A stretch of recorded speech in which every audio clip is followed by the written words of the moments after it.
it's too strong. If you respect your wife, police Abanka bagu ninsan.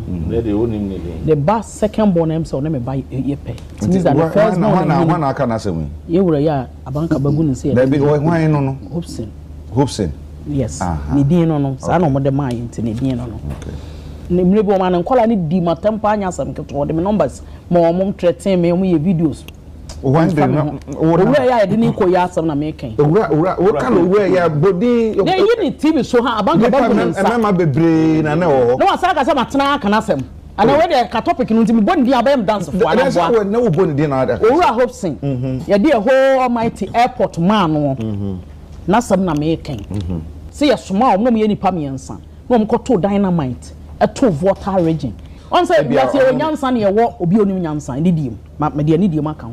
Etimpacho adwene ne yadwuma utisi wo kon so bibia ye adwuma ne ya ma otuo se fakoto ukuro machem ya ma dynamite jakobna se otuo ye pani wonya akola se koto to achem ka ba sori afiri akwakoto na se basa na why ki uni adwene na adwene ne ni obie mo na se want me apply 6 and 7 anya adwuma ti ya ma bom koto na fadi awu na party ni mfanya dai in as much as say ye amanyosem no ade we nyankopon de che wo se ye adwuma ye hwe the digital infrastructure na with all sincerity, we it's not about sycophancy. The NDC in the ICT sector, no, omabo mo humodi ye pa. Okay. Oshe Mahama administration one na all the infrastructures. Eye ono. Na last vida me catch Kwakubu ahimu say. Omo na ntima anyusu an NPP for taking over an omujusu no at the tongue of what him say omo na ye ka say digital infrastructure ni na ka keka ho wo hwe the fiber optics a ye use Ghana eye NDC ye wo hwe the Accra Digital Center eno ana chese omo any like ye ka ni say digital from the onset no na ye NDC na omontimi enyusumum na NPP be fire me chese omo aye de se so omo ye se oba the digital na omo ne put up the infrastructures no jepa NDC it's a fact ye ka digitalization ye ka dey say WhatsApp app ya to so ye Google map na ya to so enye no but then they there ye ache say ebo amu atimi I move one akoko sachira koma enye ne fe e na usa kapman so atimi adwamu a e no na sa no wansa kura nkanye eti bibia ne ho Dr. Mahmoud Bawumia ye be koso ane asapa ye be sane adwamu so atira mu Dr. Mahmoud Bawumia ye nka se be bibia na ye dasani content crofe me kire twi o yanka be kire de na me so ya santini ba bia me ka santini kasa that's a wo no wa body wa ka santini kasa wa ja de o kire wa ma wo show iso Thursday show yan kon ko wa ha eti na ya me kire bia na tu ka tanzo o ka kire me so santini twi me so me santini twi asma me me see Fatima so me tell for ma candidate asam e sem na wa ka wa se no and some say the last thing is about Bumianambwa. The last result. I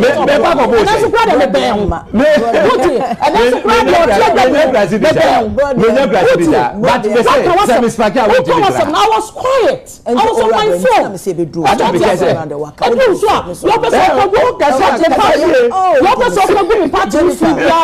You are at your liberty. So by Jennifer, I don't care. 2024. But this is my time. You can do you can as well do it. Fantastic. It's Dr. Mahmoud Bawumia.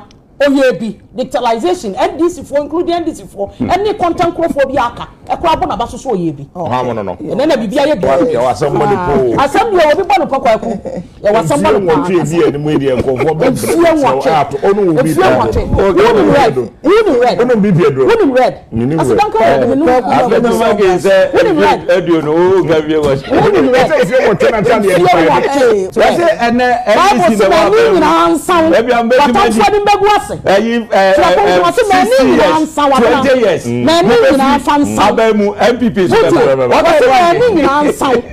relevant water for the Sana Yamia. Who want to have interjections? Who but takes over Casa? There was somebody put some people to park and the catcher so interjected. Tobo when you see, Yabi, Minabi.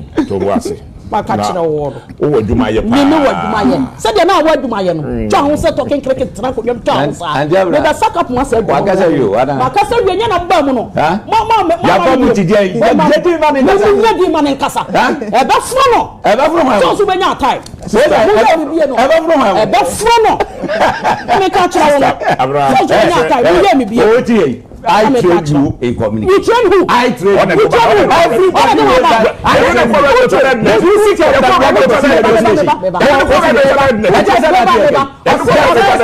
Topic. What is that 2 minutes? Let the man to us to be. So what are you talking about? Train me. What catch me? Please stop that. Uti. Hey. Oh, Mama Kasam. They wanted to do. Yami train back and count.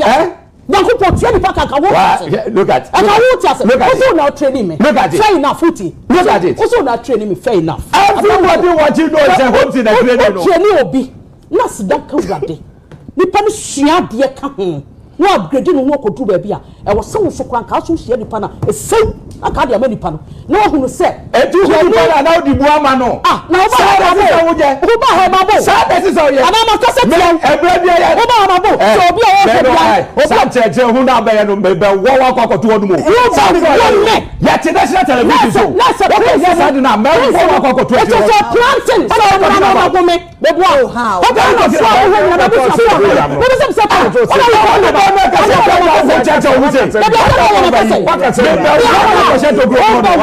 Not on this show.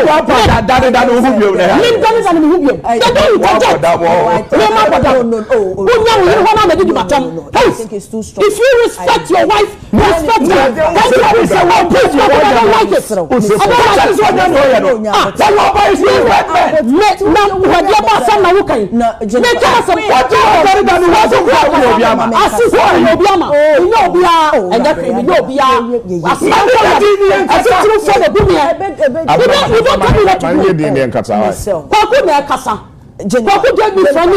I came in. What's your manager? And the show, I know. Because I never been in the agenda. What I want to say,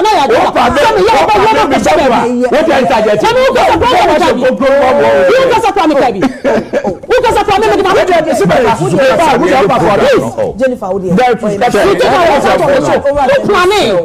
we're going to end the show. No, man, what was what are you talking about? Unfair to me. I am not being unfair to you. One day interjected me. Did you stop them? Please. Me ya kwa mu na the conversation dey say come on to know the program. You about your Jennifer. Please, Miss, but I mean don't let us say don't say so. I'm not doing so. I'm not going to don't irritate me. No. Oh, interject ya no. Make I be. Also men kwa na eko. There not I want proof yes. Me wo wash baby. People are kwala. Sam, mo buy wo power ti. Oh, wo buy wo ya djuma na ndisi about it. Wo buy wo mash. I was for madam my die wo ti wa baba sisia. Any dear more, I dear call you know. You made a statement to be a Miss that say producers a agenda, say the old baby blue or not. I beg you, it wasn't an agenda. Oh. No, of course, Miss Mommy established a baby. I think that is not the first time we will show you so. And I think say Kwekumi patrol any dear more Kweku. No, stop it. Jai. And me say a buy, you know, very nice. I remember last week say we behind the scenes didn't come no coin. But no, hold on. Bibi anko year. And so we attack you say I said that the agenda I represent my producers. What I say. I know this will come. I'm not trying to argue with you. If it didn't go down well with you people, that's fine. I'm sorry anyway. Okay, but there was some can say I decided not to talk about it. Okay. Wait. Why? Oh, takra wo jim. I mean, catch them. Na yira do ame na yira ye kama pa. Me se me ni nua ba. Ana me na yira do a ko betena se. Se bra ni mu nka so obebo me a. I'm not being oh please or because of come watch now or the but we na me say I'm at fault I'm at fault blame and I'm at fault I mean fantastic why so because of that want to obey whom ma dey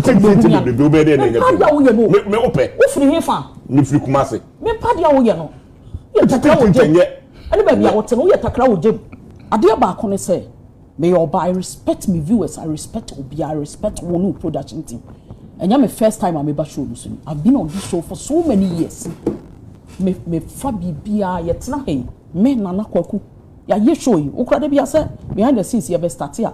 We have things that we do. But Kwaku and Nana has never threatened so Babomeda because me come as do you think sense somewhere it goes well with Yemi and but we take it. Your point in one team won't come. You talk about Kwaku to have sit you am the come and Anamboa. Me toss the Jenny sand back oje. That is how you know. But no when Nipa ne furious why you got Nipa no so you me dan ha. What so Babom you ni maami o. Or so about women, I know I won't take it. It is a no be a man. They can't be now and that's fine. What you say. But nobody should come. Me, I won't sit on the show and be bullied. I don't dear mystery. See, you don't bully me because oh your bar. Beme did what your mother did to fear. Beme boo more did you want to know one pardon. Please, I'm not one of them. I beg you. Yeah, but now be a canasem. Sabita fraternity me met now, I'm in for the pneumonia form. Meeting met me for prince or producers, me for be a pneumonia form. But what you say? I can never do that because me there na watching bus message day aba te o sabi de say ni die no e mamo ti mesre obi obebe fie bia so bibi wo tirim na de fie ba ye ba show you so dia it should end it they see am tie aye kasa yi ye me yansa na ye wo show you so we pie na me kwa aboti am ka ma tie fo ate me need safety me no okay no I've told everybody me no okay anya me so bibi me kwa ya me please me baba me kwa ya Jennifer me pa cho me ka ma na bo one mate hold on mate orado ye me pa o che me say ye pon a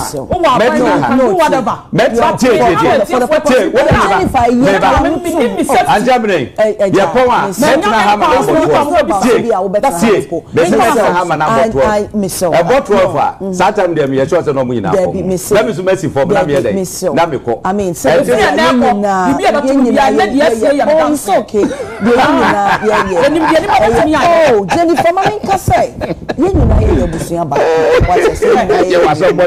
in as much as say political differences no am I enemies miss awadaroma so ka me pia wa ma wa she ha ne adam so say so be tomato Jennifer Abra orado ye me also so be ma me nya hypocrite se me ne wo ye interview na madani me china me adam me ba but that gesture do you understand it? What are you talking about? Do you understand those gestures? But one more I just gestures in it. Do you understand it?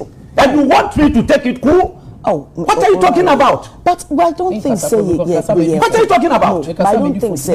Yeah, cool.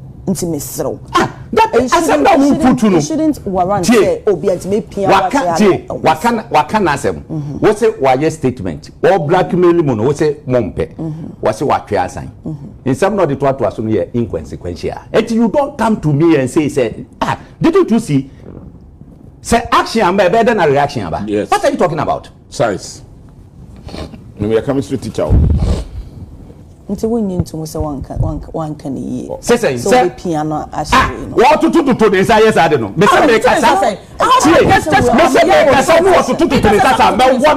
one just say omo be so no ko si enya no no me I miss e be yi na ko si enya no ko si enya no so be pia that was already miss Anjabna UTV shasie me ye one of the pioneers ade ba enya nura chi namba ha tio me ye one of the pioneers. Tell them to us say ye ben I don't know starches for ba bisa no good. So what are you talking about? Maybe the rules of the game.